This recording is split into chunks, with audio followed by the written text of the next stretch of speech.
sering mengatakan atau selalu kita mendengar bahwa politik itu jahat, politik itu kotor. Tapi beliau mengatakan justru karena kalau dia kotor, dia butuh orang-orang baik.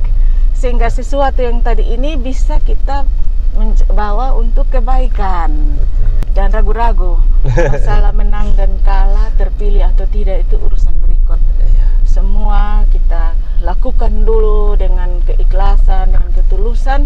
Kita yakin dan percaya kalau memang ini menjadi jalan Tuhan, pasti Tuhan buka jalan. Betul.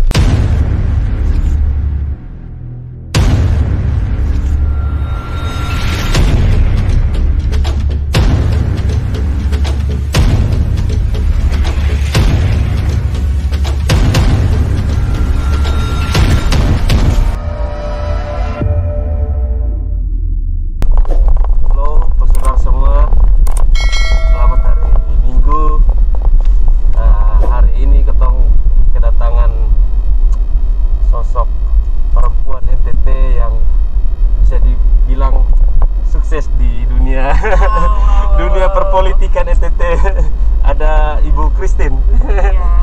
Untuk selengkapnya kita bisa kenalan langsung dengan Ibu Christine. Silakan. Salam, selamat siang, selamat berhari Minggu untuk semua bersaudara masyarakat Nusa Tenggara Timur dimanapun berada. Semoga kita semua senantiasa sehat walaupun ini masih di situasi pandemi COVID-19. Saya yakin bahwa kita semua tetap ada dalam lindungan Tuhan yang Maha Kuasa. Dan hari ini saya berterima kasih dia juga diberi kesempatan untuk bisa bersama-sama dengan seorang anak muda yang hebat, yang punya potensi dan yang mungkin bagi saya ini menjadi satu hal yang baru, dan itulah sebenarnya yang kita butuhkan. Anak-anak muda sekarang harus bisa pandai melihat peluang yang ada, gitu ya, untuk bisa menggali hal apa saja, begitu ya. Dan terima kasih Kak Jo sudah kali ini memberikan saya juga kesempatan untuk bisa jalan-jalan ke tempat siar Oto ini hari tempat siar Oto ya. Dan ini lagi baru saya dengar kata Oto ini. Selama ini terbiasa naik mobil. Tapi dengan adanya ya satu channel YouTube untuk siar Oto ya, dan baru di ininya Kakak Jo ini baru saya ketemu kembali yang Oto. Biasa saya pikir orang Sumba saya yang selalu bilang Oto. Naik Oto. Naik Oto ya. Aduh. Dulu tante sering pesiar Oto ke sana dulu waktu kecil. Dulu waktu kecil sering naik Oto. Sering naik Oto. Dulu tante kecilnya di Sumba di Sumba karena memang Kakak Jo saya asli Nona Sumba. Asli Nona Sumba, luar biasa. Sumba, kelahiran juga di Sumba. Iya. Besar juga di Sumba ya. Saya mulai kasih tinggal Sumba itu waktu tamat SMA karena harus melanjutkan kuliah ke luar Sumba. Oh, kuliah di mana itu tante kalau boleh tahu? Saya dulu melanjutkan kuliah itu di Malang, Jawa Timur. Oh, iya. Saya ambil kuliah di Universitas Katolik Widya Karya, Fakultas Pertanian, untuk program studi teknologi hasil pengolahan. Sekali. Iya, jadi ya memang naik Oto itu sesuatu banget. Kecil bahkan dulu naik Oto truk tuh senang sekali. Oke, kalau bagi saudara dong yang mungkin belum tahu Ibu Christine siapa, beliau adalah anggota dewan dari Partai Nasdem. Partai Nasdem. 2 periode Ibu. Ya, puji Tuhan. Saya sekarang ini menjadi anggota DPRD Provinsi untuk periode yang kedua. Saya diusung atau dipercaya oleh Partai Nasdem, dan ini sudah periode yang kedua. Dan untuk periode yang kedua ini lebih jelasnya saya di fraksi Nasdem itu sebagai bendahara fraksi. Kemudian oleh fraksi Partai Nasdem juga saya dipercaya sebagai wakil ketua Komisi 5 di DPRD Provinsi.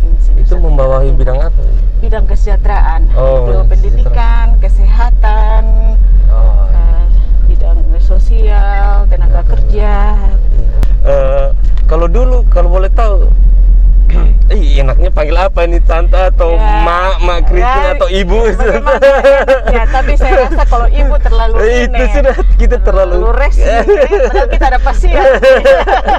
mak Mak Christine Christine boleh. Aduh. Ya, saya rasa lebih ini ya, lebih pas. Iya. Ini pasien mama dan anak. Iya, betul sekali, saling Ya, tentunya berbagi pengalaman biar mama dan pasiar anak. ini tidak hanya sekedar untuk ya jalan-jalan, tapi Jalan-jalan. mungkin kita bisa berbagi cerita, Baik, bisa baik. sharing. Ya, Mam.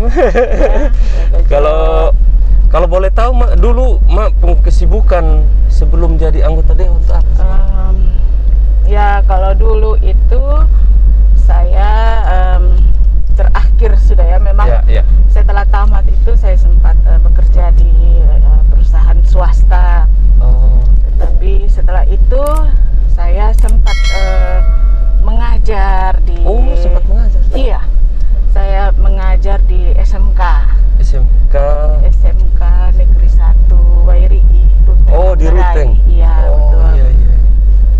Nah, kebetulan sekali sebenarnya saya tadi saya sampaikan bahwa saya ini mama kuliah Fakultas Pertanian kan, ambil PHP, dan saat itu tahun 2005 kalau saya tidak salah. Iya. 2008 di Kabupaten Manggarai itu ada mendirikan sekolah SMK. SMK, tapi SMK satu atap, ada jurusan TPHP yaitu teknologi pengolahan hasil pertanian. Iya. Juga ada teknik gambar bangunan, dan di dalam satu lingkungan sekolah itu ada 2 jurusan waktu itu. Iya. Dan memang waktu itu pemerintah Kabupaten Manggarai bangun sekolah ini, tapi belum menyiapkan sarana salah satu untuk tenaga pengajar. Oh, iya. Nah, kebetulan sekali waktu itu saya akan juga sebenarnya lebih banyak aktivitas di rumah, di Iya. organisasi di gereja WKRI begitu. Dan Iya. ini saya juga punya satu, ya mau bilang hobi juga, yaitu misalnya selain hobi itu saya salurkan juga untuk usaha. Oh, iya. Jadi sambil usaha kecil-kecilan di rumah. Iya. Itu saya timpa dulu sedikit waktu itu. Ya. Kami sebelumnya di Mataram. Nah, di Mataram itu saya kerja di Indofood. Oh, iya. Tetapi karena tahun 2000 itu ada terjadi kerusuhan begitu di Mataram, Oh. kami balik ke NTT. Iya. Dan akhirnya saya ke Manggarai. Dan karena sudah biasa kerja, waktu itu ke Manggarai belum dapat pekerjaan, ya daripada waktu kosong terbuang, Betul. saya punya keahlian lah begitu. Iya. Sambil usaha kecil-kecilan di rumah, jualan rujak, jualan bakso dan sebagainya. Iya. Tetapi sambil usaha isi waktu, sambil mengurus anak-anak, Iya, saya iya. pikir masih ada kesempatan untuk bisa kuliah. Akhirnya saya ambil akta mengajar. Oh, lanjut lah ya. Iya, saya ambil akta mengajar. 1 tahun itu saya dapat aktanya. Nah, kebetulan waktu saya sambil usaha-usaha kecil-kecilan di rumah, banyak orang datang. Oh, Dan laris iya. manis juga. Puji Tuhan, kebetulan satu-satunya yang jual rujak di Ruteng. Betul, itu satu peluang. Saya Iya. gado-gado, dan tidak hanya anak muda atau remaja yang datang, tapi sampai kepada pejabat. Iya. Pokoknya luar biasa. Ya, itulah sebenarnya ketika kita bisa baca peluang, Betul. segala sesuatu itu jadi baik. Betul. Dan akhirnya sepanjang saya sambil usaha, saya punya ya tambahan penghasilan sedikit Betul. dari usaha kecil-kecilan itu.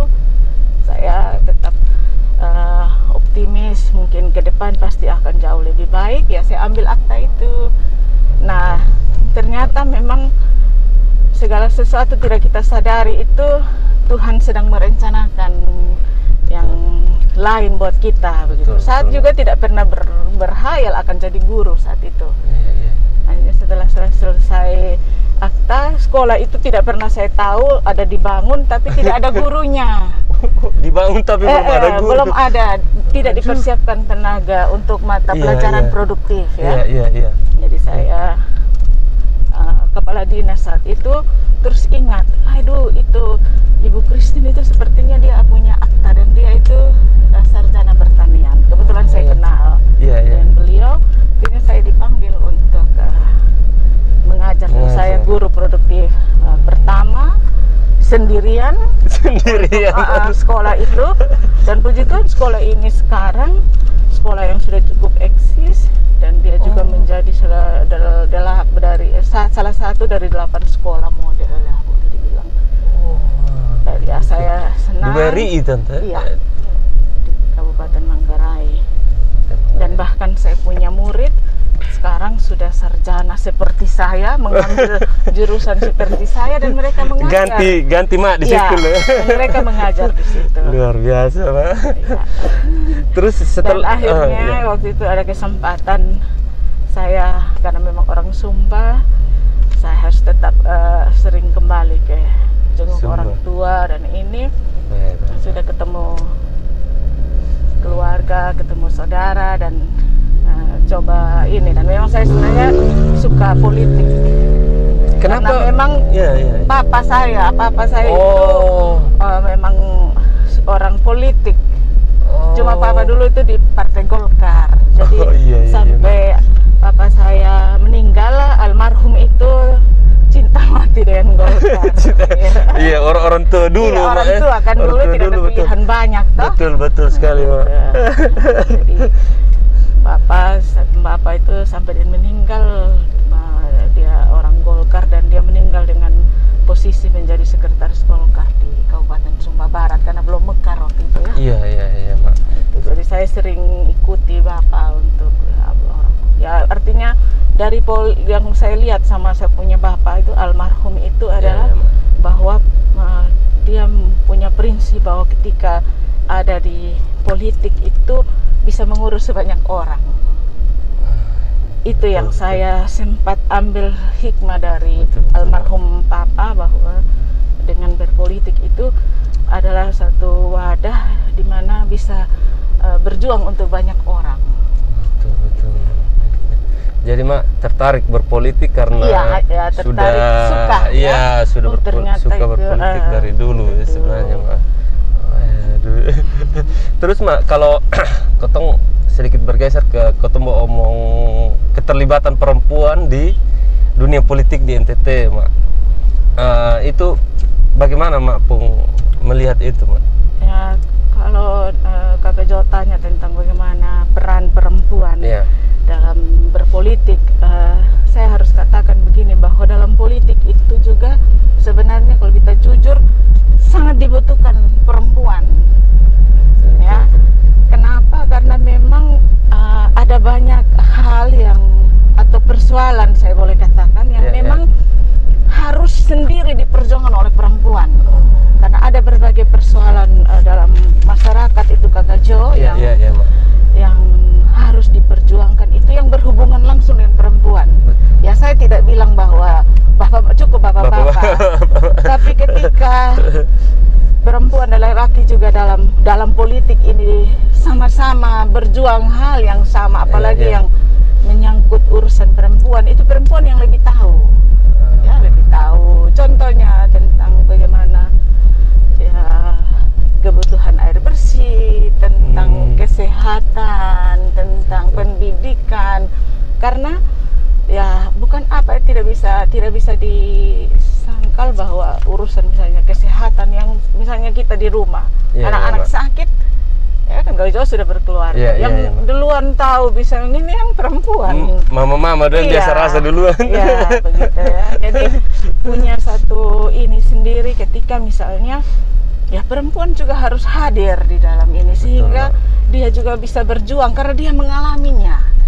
Dia mengalaminya sendiri, sehingga tidak tanggung-tanggung ketika ini harus berjuang untuk kepentingan perempuan.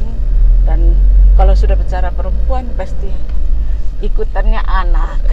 Nah, kalau sudah semua itu berarti kan kompleks. Ketika ada perempuan, ada bapak-bapaknya, ada prianya, kita menggabungkan sebuah pikiran dan menjadi visi, menjadi ini yang sama, tentunya persoalan itu lambat atau cepat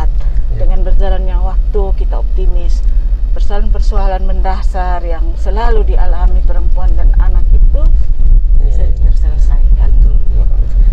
Beta lihat lumayan banyak ya Mak, anggota Dewan Provinsi NTT yang perempuan. Pertama itu Kakak Jo, perempuan kami cuma 6 orang. Ya, dalam perjalanan waktu bertambah 7 orang itu karena ada salah satu teman yang harus yang digantikan oleh perempuan PAW ya. Oh iya. Jadi kami 7 orang dan luar biasa. Ketuanya juga sekarang perempuan. ini kami 13 orang dan iya, itu sekali saya lihat. Saya juga bangga dan Iya. inilah sebenarnya yang perlu dipertahankan dan bahkan kita tingkatkan bahwa perempuan NTT itu punya potensi yang sama untuk semua. Tinggal bagaimana kita saling jiwa besar ketika ada ini kita support. Yang penting itu hal yang membawa kebaikan. Kita perempuan harus bersatu, harus sama-sama mensupport satu dengan yang lain. Yang kalau memang hal itu untuk mendatangkan kebaikan. Nah sebenarnya itu saja menjadi satu yang kalau bisa dibilang menjadi kendala. Kadang-kadang kenapa perempuan selalu masih belum mendapat ini karena itu tadi karena sesama perempuan saja belum saling menguatkan, belum saling mendukung begitu. Padahal kalau mau lihat peluang ini buat semua perempuan. Betul. Memang kalau di kayak misalnya Mak, kalau di Dewan beta sudah tahu, kalau di kantor-kantor Mak, kalau dia pegawai banyakkan perempuan pasti wah rame sering sekali begini, betul ya? Iya, sebenarnya ya memang ya itulah ya perempuan itu memang sekarang dibilang kalau bilang cerewet, kalau bilang ini tidak ini cerewet tapi banyak ngomong gitu. Tapi ya betul. Saya mau bilang ya kadang-kadang mungkin perempuan banyak omong karena itu tadi dia yang tahu. Nah cuman memang sebagai perempuan kita harus bisa tahu menempatkan diri di mana saat kita harus bicara banyak, tapi di mana saat yang memang kita butuh kita yang bekerja apa, karena memang kalau mau dilihat yang lebih aktif untuk dalam urusan bisa urusan keluarga apa perempuan. Dia harus misalnya bangun lebih pagi urus anak-anak, punya sarapan ke sekolah dan sebagainya dan sebagainya. Jadi memang lebih banyak beban sebenarnya. Betul, gitu. Terus Mak, kalau tadi bilang ada berapa? 13 orang ya? 13 orang dan kami bangga kali ini pimpinan kami juga perempuan. Ada 2 pimpinan kami perempuan yaitu Ibu Emi Nomleni dari PDIP Perjuangan dan Ibu Ince Sayuna dari Partai Golkar, dan Kakak Jo 2 wanita ini wanita yang hebat. Dan saya senang kali ini bisa bersama-sama dengan mereka dan jangan ragu-ragu untuk mepet-mepet dengan mereka. Artinya supaya mereka punya pintar, mereka punya pengalaman. Betul sekali Pak.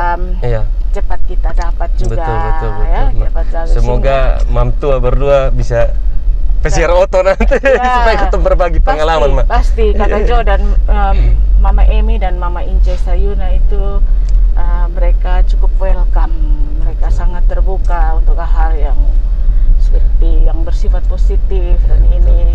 Dan dorang itu ya sama juga seperti saya dan teman-teman yang lain di DPRD ingin terus belajar, dan Mama Inci, Mama Emi juga terbuka. Mungkin ada pengalaman walaupun kami baru dan ini kan kalau Mama Inci, Mama Emi itu kan sudah orang yang sudah lama terjun di politik, tapi mereka itu tidak lalu menjadi bahwa kami tidak. Mereka tetap terbuka untuk apa mungkin yang kami tahu dan kami punya pengalaman tersendiri. Mereka senang mendengar dan ya itulah kami saling mengisi. Saling mengisi, dan istilah kami selalu di 13 orang ini adalah sisterhood. Jadi sisterhood. Itu siapa yang kasih istilah tuh Mak? 13 orang ini yang sisterhood. Sehingga ya kita harus betul-betul 13 orang bersama.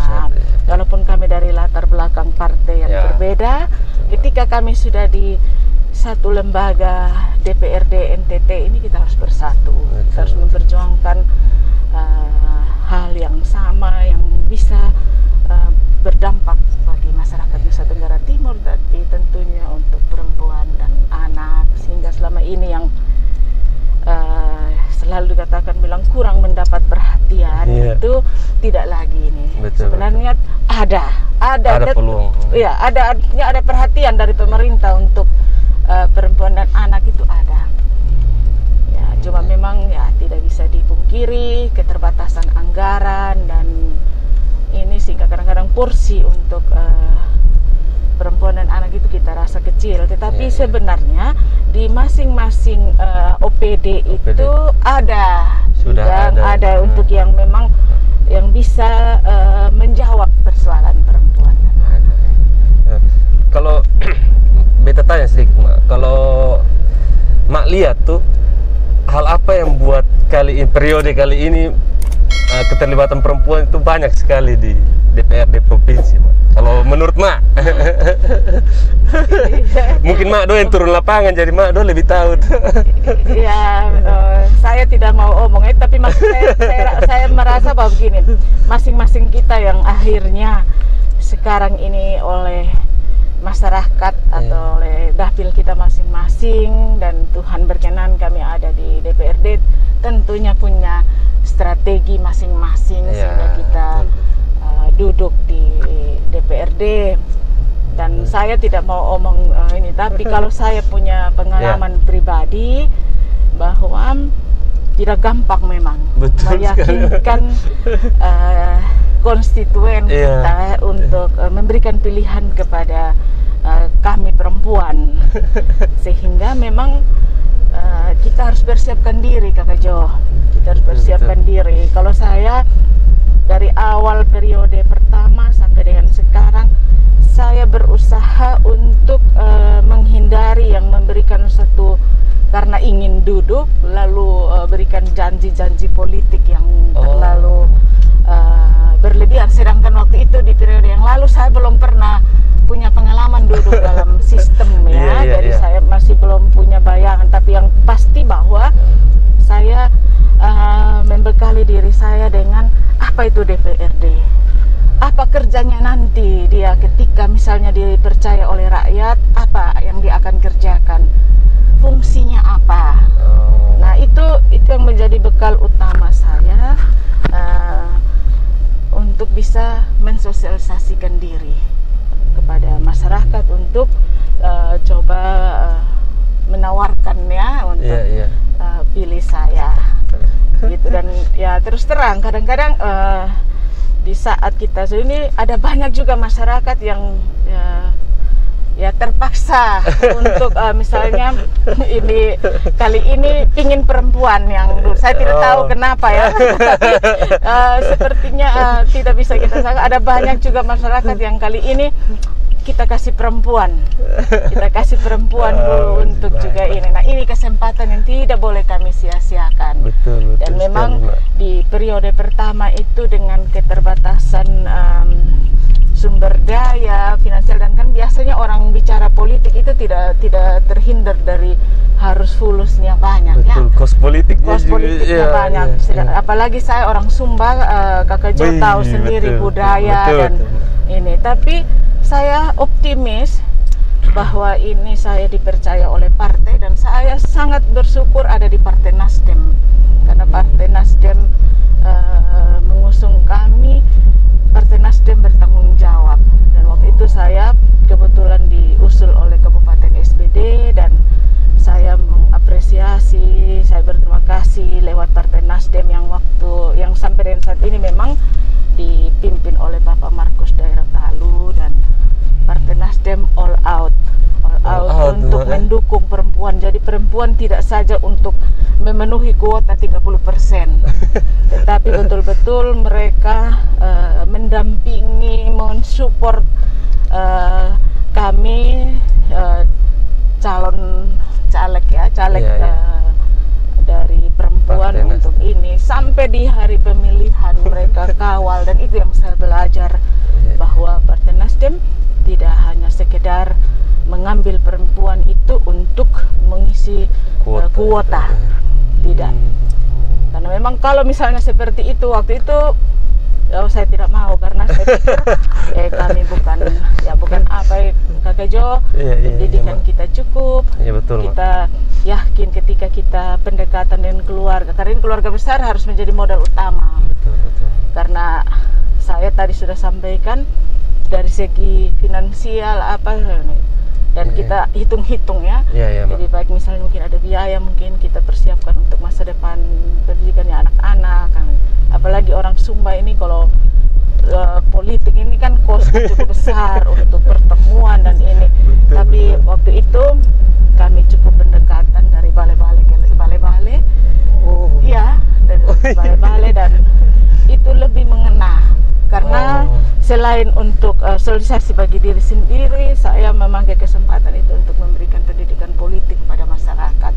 Jadi saya memberitahu bahwa nanti seandainya Bapak Mama percaya, orang semua bilang Ina, Ama, Kakak, Alika percaya sama saya, kita ini pada saat pileg nanti, ini nanti yang saya akan kerjakan. Dan tidak boleh lebih dari 3 fungsi ketika menjadi anggota DPRD, yaitu fungsi anggaran, budgeting, fungsi fungsi pengawasan, yang kedua itu adalah fungsi legislasi, dan ketiga adalah fungsi pengawasan atau fungsi kontrol. Nah, selama ini kan banyak juga masyarakat yang tidak tahu apa itu anggota DPRD, hanya ada orang belum tahu saya itu orang banyak uang dong. Nah, itulah yang keliru. Lalu saya sebenarnya kalau bilang visi misi pribadi sebagai calon anggota dewan itu saya tidak. Karena apa? Kita ketika duduk menjadi anggota DPRD ini kami mitra, ya, kita mitra sejajar dengan pemerintah, kami legislatif, pemerintah eksekutif. Jadi saya tidak ini, tetapi saya memberikan pemahaman kepada calon pemilih itu bahwa nanti ketika menjadi DPRD ini yang saya akan lakukan. Kalaupun misalnya nanti ada yang saya bawa ke sini sebagai ini hasil saya kerjakan, itu sebagai bentuk karena mitra yang berjalan antara pemerintah dan DPRD. Nah, kan selama ini mereka pikir bahwa kalau jadi DPRD itu nanti saya bangun ini, saya akan buat ini, saya akan bawa ini. Yang dari nanti kalau kita misalnya sudah duduk lalu kita tidak bawa kan, mereka tidak percaya lagi. Dan itu ternyata saya alami di saat selesai pemilihan di 2014, ketika sudah resmi menjadi anggota DPRD, apa yang sempat saya tahu tentang ketika akan menjadi anggota DPRD itu ini hampir berbeda. Karena apa, Kakak Jo? Karena memang kita ini diatur oleh aturan atau regulasi. Dan saya bersyukur saya tidak terlampau menjanjikan janji-janji politik orang bilang karena memang yang punya visi misi itu kan kepala daerah. Betul. Sedangkan kami ini anggota DPRD siap mensupport, siap mendukung habis-habisan kepada pemerintah jika program kegiatan yang direncanakan itu adalah untuk melihat kebutuhan masyarakat NTT, untuk menyelesaikan persoalan di masyarakat Nusa Tenggara Timur. Dan kalau sudah duduk di DPRD, apalagi saya DPRD provinsi, saya tidak bisa ego wilayah karena saya dapil Sumba lalu hanya tidak. Tapi melihat persoalan semua itu sebagai persoalan kita di Nusa Tenggara Timur. Dan saya sudah bilang memang dari awal kepada calon pemilih saya, konstituen saya, bahwa Bapak Mama, ketika nanti Bapak Mama percaya saya, Tuhan berkenan saya terpilih, saya sampaikan memang bahwa nanti saya tidak bisa balas itu pribadi, tapi paling tidak saya akan berupaya untuk bisa berjuang untuk apa menjadi kepentingan masyarakat umum. Betul. Kalau menurut Ma, apa sih yang tantangan yang selama ini Ma hadapi sebagai seorang anggota DPRD? Saya kalau mau bilang sih sebenarnya tantangan yang terlalu dianggap berat sebenarnya tidak ada. Kenapa? Karena memang ketika kita sudah duduk di DPRD tidak bisa berjuang sendiri. Nah, contohnya saya dari Dapil Sumba. di internal Partai Nasdem atau nanti di DPRD itu sudah fraksi Nasdem. Saya tidak bisa sendiri. Saya butuh support bersama dari teman-teman internal fraksi kita. Lalu nanti sebagai perpanjangan partai, kami akan ditempatkan di berbagai komisi. Nah, di komisi itu kami bukan sendiri saja Partai Nasdem, Kakak Jo, atau fraksi Nasdem, tapi ada fraksi-fraksi lain. Nah, disitulah kita betul-betul bagaimana untuk bisa membangun sebuah komunikasi politik dengan teman-teman untuk ya melihat kepentingan masyarakat itu sebagai sesuatu yang utama yang tidak bisa kita tawar-menawar. Kalau kita sama punya persepsi itu, kita harus bergandengan tangan. Karena kalau di politik saya bernyanyi sendiri sampai mau pita suara putus untuk diri sendiri atau golongan sendiri atau tidak bisa.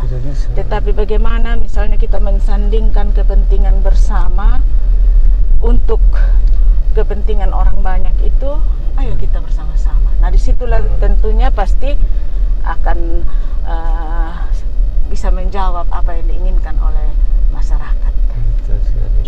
Kalau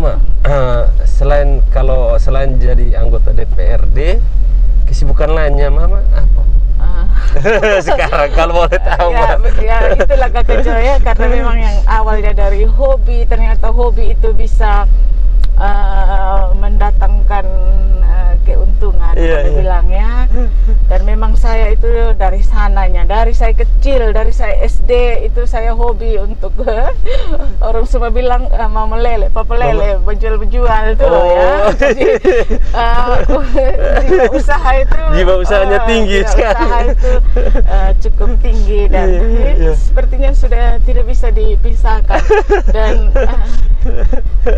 ya kadang-kadang orang bilang serahkan sekarang jadi ini, sebenarnya tidak. Saya berpikir begini Kakak Jo. Ya tadi Kakak Jo sudah sampaikan juga bahwa politik itu butuh kos yang dan saya bersyukur sekali bisa ada di sini sebagai anggota DPRD. Itu sesuatu yang luar biasa dan saya sangat-sangat bersyukur, berterima kasih kepada seluruh masyarakat Sumba, dari Sumba Barat Daya, Sumba Barat, Sumba Tengah dan Sumba Timur yang sejak periode pertama sampai dengan periode kedua ini tetap memberikan saya dukungan.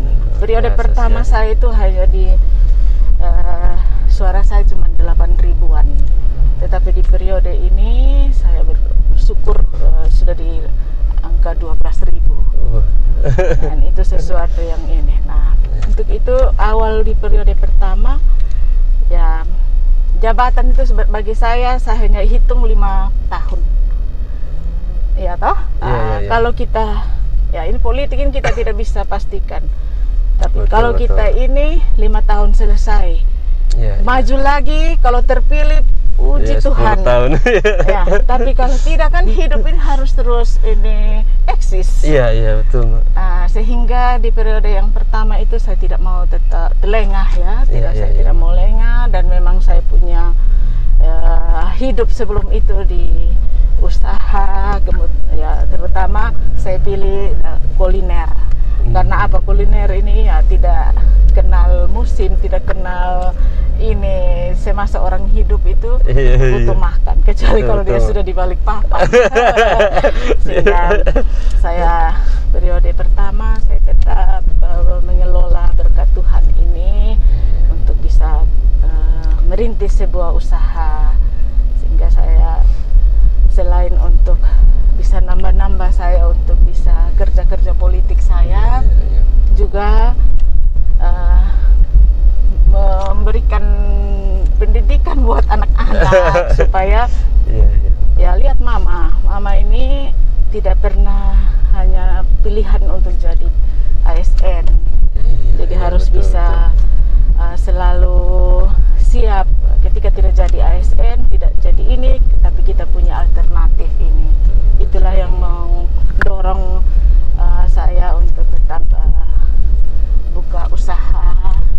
Selain itu juga saya bisa membantu memperkerjakan tenaga, betul. Bisa kerja dan mereka ya bisa dapat berkat, kita bagi berkat betul sekali Pak. Anak-anak begitu, sehingga Ya sekarang ini kamu ikut saya bilang ke anak-anak, tapi satu saat kalian harus mandiri. Harus mandiri, dan kesempatan sedang kita sama-sama jalankan ini usaha. Anak-anak harus belajar, dan suatu saat kalian sudah tidak lagi ikut saya, kalian bisa buka usaha sendiri. Misalnya ya contoh dorong ikut saya kan, saya ajarkan cara buat es buah, es campur. Ya. Suatu saat dia pulang ke kampung kan dia bisa juga buka kecil-kecilan. Betul sekali. Ya terakhir nih Mak, ada pesan kok buat wanita-wanita milenial di NTT yang kepingin berpolitik nih Mak, terakhir. Jadi saya hanya mau sampaikan buat semua, saya punya saudari sesama kaum perempuan Nusa Tenggara Timur dimanapun berada, bahwa saat ini kita punya peluang yang sama untuk terjun atau bergerak di dunia politik. Untuk itu ya siapkan diri baik, belajar politik untuk ketika nanti ada kesempatan ya kita betul-betul menjadi calon anggota legislatif atau perempuan yang diperhitungkan. Betul. Ya, perempuan yang diperhitungkan, sehingga jangan ragu-ragu. Masalah menang dan kalah, terpilih atau tidak itu urusan berikut. Semua kita lakukan dulu dengan keikhlasan, dengan ketulusan. Kita yakin dan percaya kalau memang ini menjadi jalan Tuhan, pasti Tuhan buka jalan. Betul. Tuhan buka jalan, dan sebagai sesama perempuan, ayo mari kita bersatu, kita saling support, kita saling melengkapi. Bukan berarti kami yang sekarang sudah duduk ini hanya kami yang punya kesempatan.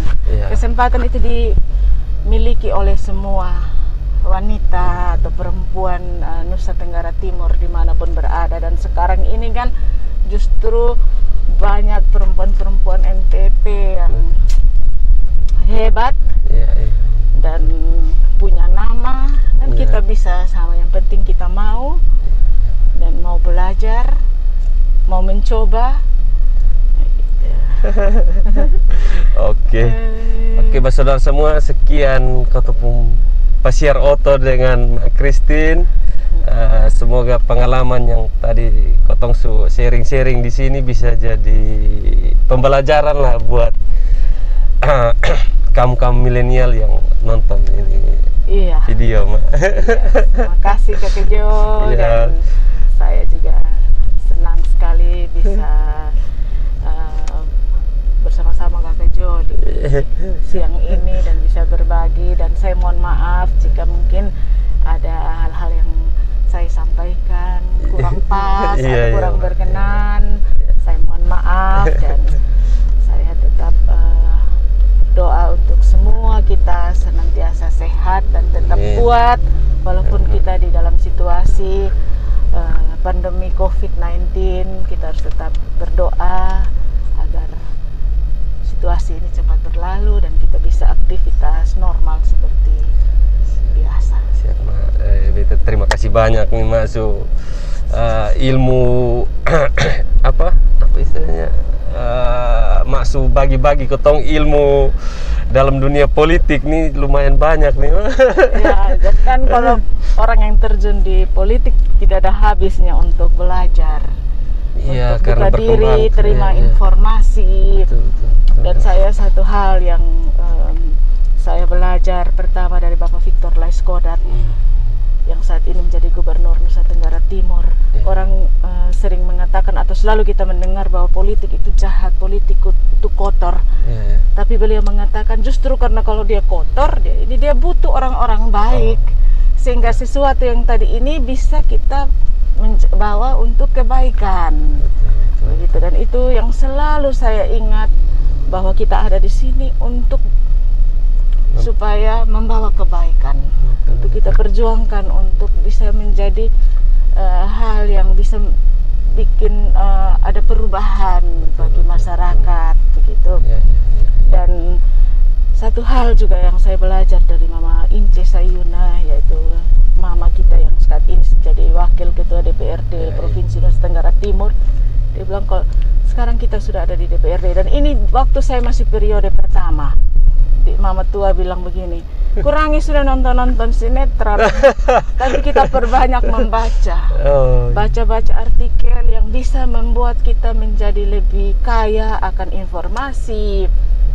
Terus misalnya kita bicara di lembaga DPRD, mulai itu di fraksi, di komisi maupun ini, kita harus tahu paling tidak regulasi ya, sehingga apa yang kita sampaikan itu berisi betul, ya. Betul. Karena terus terang Kakak Jo, di DPRD itu kita bertemu dengan semua orang yang punya latar belakang, dan mayoritas itu orang-orang yang sudah senior, sudah punya pengalaman, kaya akan berbagai ilmu dan sebagainya. Dan begitu masuk di DPRD tidak boleh santai, harus cepat belajar sehingga kita bisa menyesuaikan diri.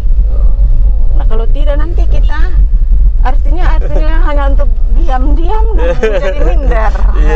Menjadi minder. Jadi kalau ini harus tidak ada yang susah, asal kita mau belajar.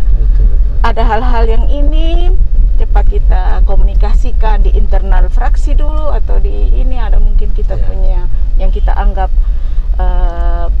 teman atau ini yang punya pengalaman yang cukup di dunia politik, bahkan di lembaga ini kita belajar, supaya disitulah kita menyimak, oh dia caranya bagaimana, cara melihat sebuah persoalan, lalu memberikan pikiran kepada pemerintah, dalam hal ini OPD yang menjadi mitra kita di komisi itu. Betul. Kita harus ini begitu ya, karena pemerintah ini kan orang yang betul-betul belajar dan mereka yang mengeksekusi programnya.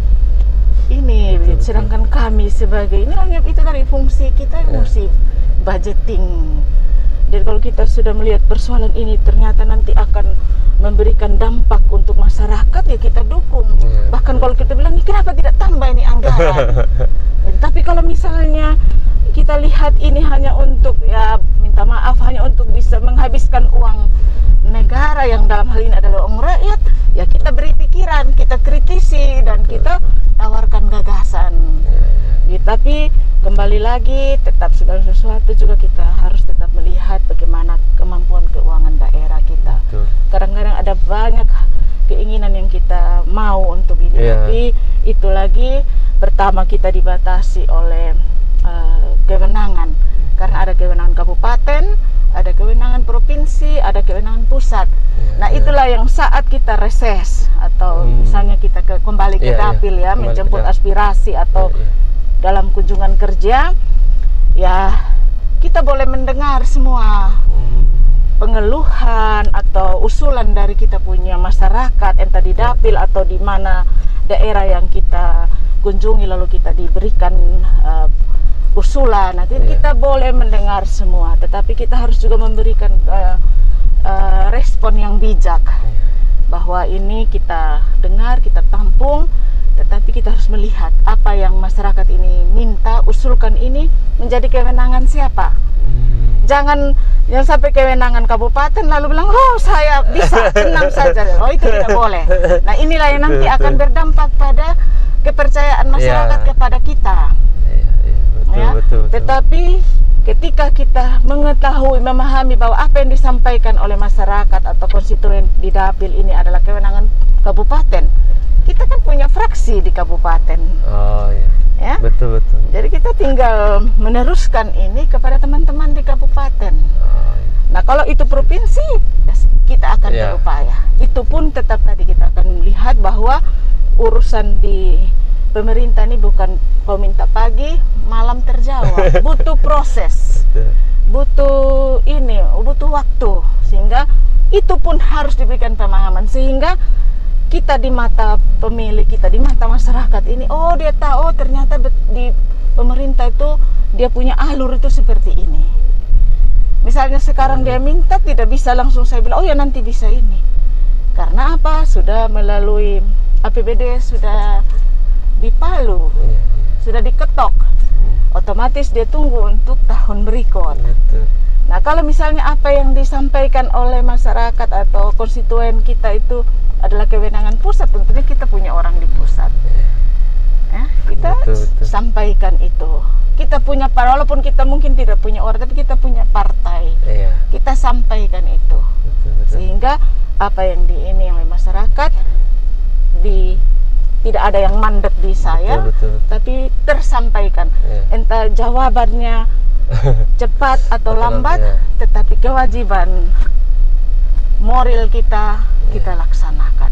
Dan itulah yang membuat kami selalu mendapat ruang di masyarakat karena kita tidak memberikan satu harapan palsu. Kita ini, tetapi sebagai ini kita memberikan respon atau jawaban yang mudah dia pahami, Misalnya kalau dia mintanya yang bukan urusan saya di Komisi 5, kan saya punya teman fraksi yang ada di komisi yang memang ini kita. Nah, di DPRD itu seperti itu.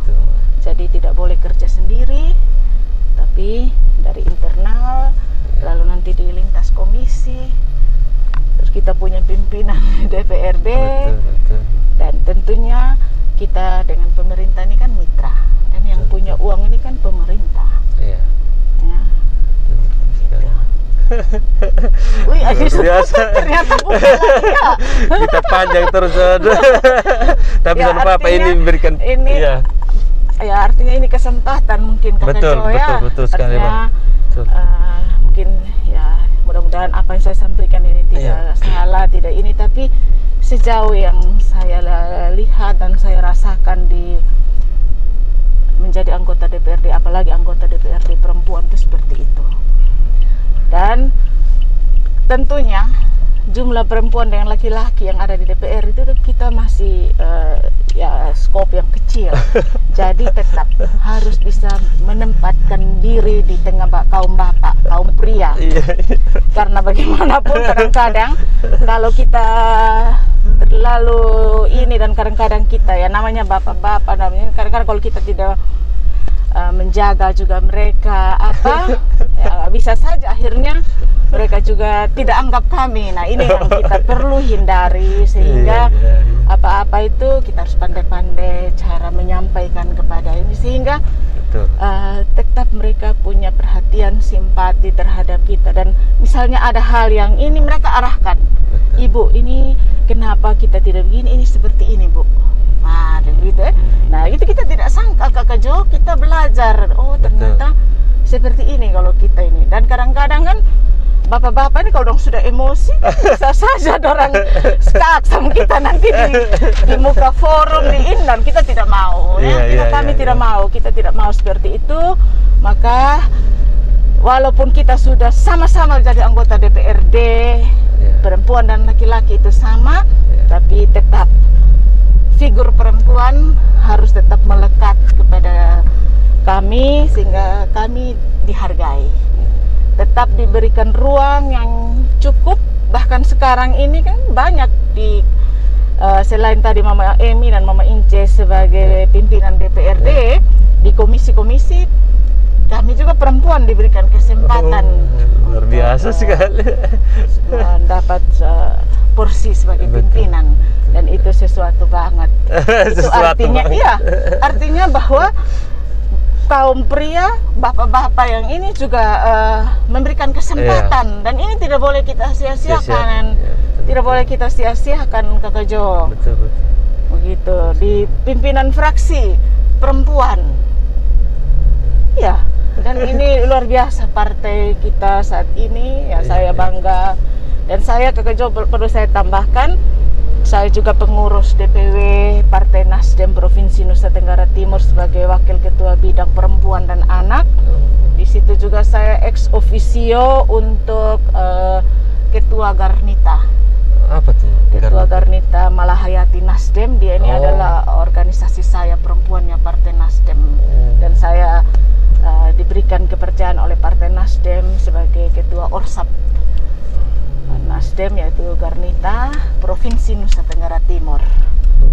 Nah, itulah bahwa ini partai memberikan kesempatan yang seluas-luasnya juga untuk perempuan punya wadah khusus untuk bisa berkembang, untuk bisa berorganisasi, untuk tampil.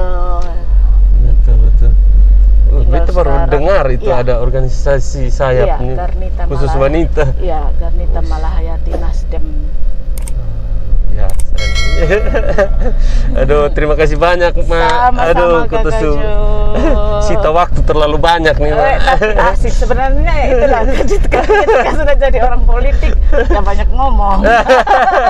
Jangan bilang cerewet, banyak Aduh, ngomong. baik, Ma. Aduh, Pak Saudara semua, sekian ketemu membaca cerita ini hari. Ambil yang baik, tinggalkan yang tidak baik ya, Ma. Setuju, Kak Gajo. Semoga ini jadi pembelajaran buat kotong semua yang nonton ini video. Oke. Selamat siang. Bye.